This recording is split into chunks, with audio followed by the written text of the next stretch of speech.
The topic that I chose is self-identifying genders, social acceptance vital to transgender rights reform. Um, some of the stuff that I've been finding is that there is a need for transgender rights reform.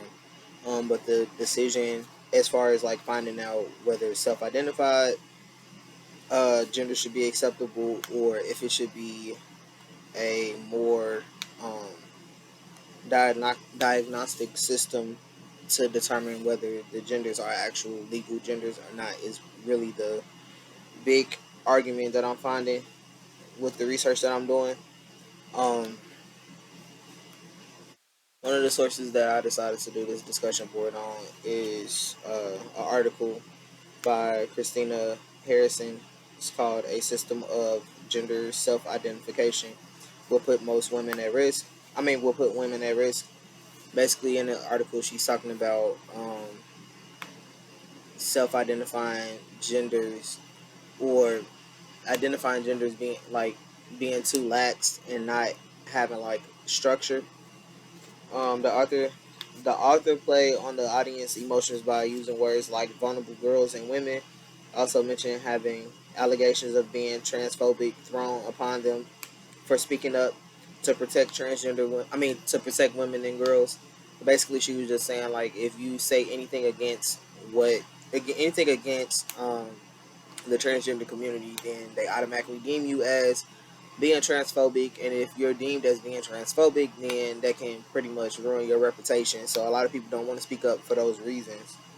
Um, the tone is very something needs to be done to protect our girls and women. So she does play a lot on the emotions, which is the pathos. The She is a post-op transsexual woman who argues that moving away from the diagnostic system of legal gender recognition to one of self-declaration would fail the vulnerable girls and women.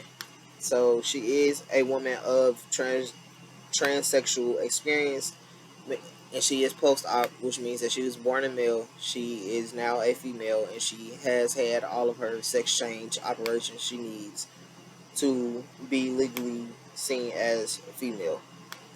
Um, uh, my thesis for this article would be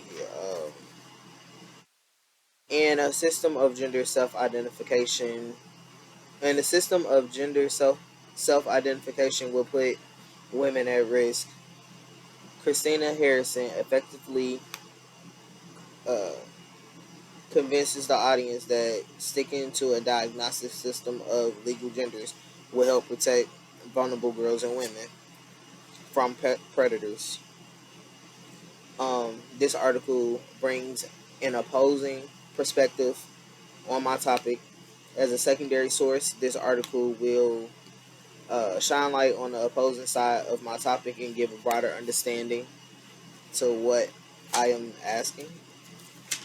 The second source that I used was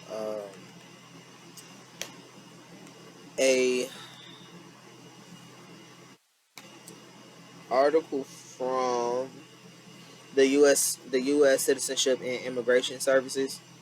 So this article is basically talking about the U.S. Citizen Immigration Services new policy that they have made.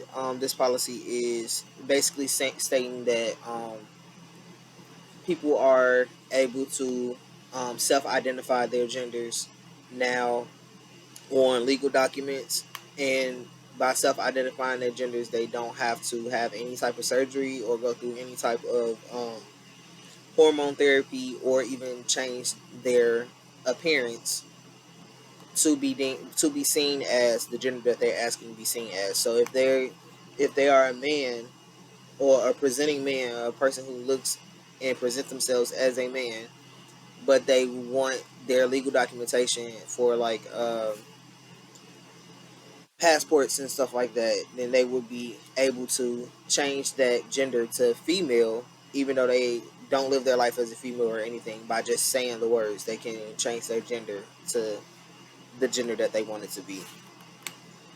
Um, this article is falls more along the ethos, rhetoric, strategies, because it is very credible because it's talking about policy, and it's trustworthy because and knowledgeable because it's talking about policy.